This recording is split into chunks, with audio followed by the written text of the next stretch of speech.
Very much, Pyra, and well, thank you very much, Ryder, as well. A fantastic win from Giants. Krepo, talk me through the picks and bans. A lot of focus on those jungle bans. 4 coming out here well, from both teams, and then we saw something we haven't seen in a while, an Olaf jungle for Horo on MYM. Yeah, I'm just going to follow what the physio was saying over at the caster desk. This entire matchup was played around the top lane, and that started in picks and bans.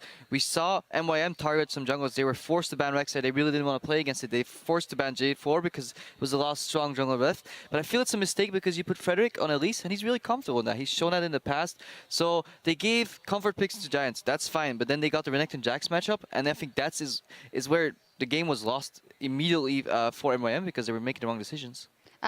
Explain a little bit more, because it isn't a losing matchup for MYM, and still they didn't manage to do the right things. So if we go back historically, Renekton would always beat the Jax and be able to all-in burst him when the top laners were still playing Ignite.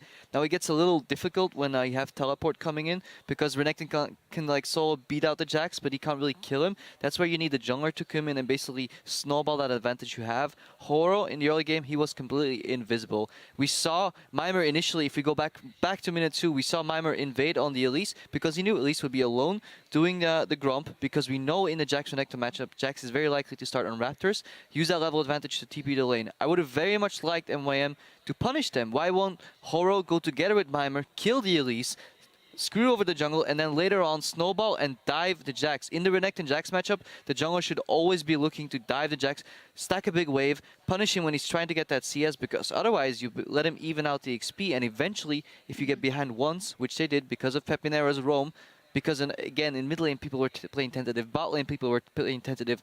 It was a waiting game until the one moment decided in the top lane. If Jax gets ahead of Renekton, this game's over. Yeah, you mentioned it as well. Actually, kudos to Pepinero. He was on one of his comfort champions, LeBlanc, but it does take a lot to win that very first game of the LCS, having the confidence to roam up and make those plays happen. Yeah, you could see that he was basically just playing forward in the lane a little more than Blizer was. I have to give props to Blizer. His first land coming in a strange team. I think around the 7-minute mark he attempted a Charm Flash play. It missed. But I want to just say, like, good on you for trying that, because it's really difficult to come on land. The game is going absolutely standard, 50-50. Nobody's doing anything. It's 7 minutes in, and he just goes for the flash play. He tried it. It didn't work. Too bad. I just want to give props to him that he actually went for it. In turn, Pepinero later roamed top, killed Renekton, and then from that game, the game was snowballing.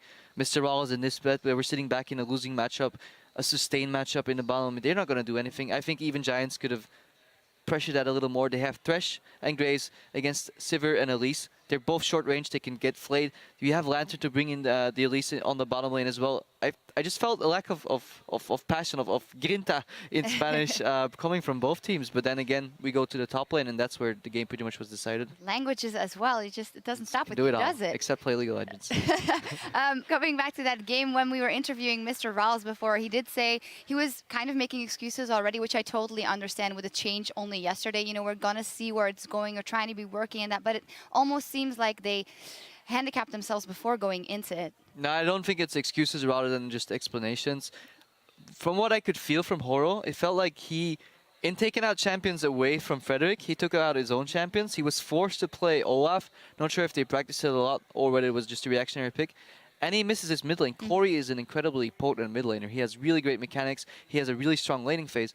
Maybe MYM was used to playing around the winning mid lane to snowball into the enemy jungle and then have the Olaf work. But it just felt like Horo was invisible in the early game. And then once he got behind on Olaf, there's almost nothing you can do to come back. Yeah, definitely have to revise their game plan going into game 2. On the side of Giants, it went very well for them with their strategy. Were there other elements in their play that would make you think, you know what, there's actually potential in this team to go farther than we might have thought they would? I think Giants did a lot of the things right, but just slow. You know, like they got the advantage, you got the double sides, don't ward it up. They rotated, but there was zero pushback from MYM, so we can't judge how they'll actually react against teams that are trying to like counterplay them constantly, right? And they did something which Giants have done before. They've done the Raptors with Jax before. They've done Jax Renekton matchups. They've snowballed it by ganking it a lot and having the other lanes passive, and then just having Pepinero try to win.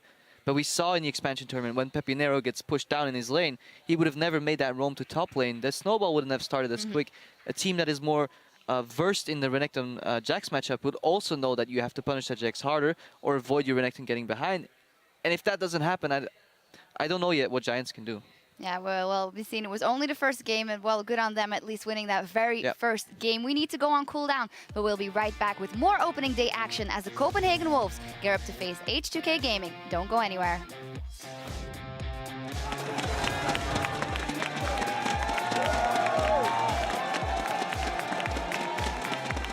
He knows something is wrong here. Oh, he might end up dying. Oh, this is scary. He does get the play down.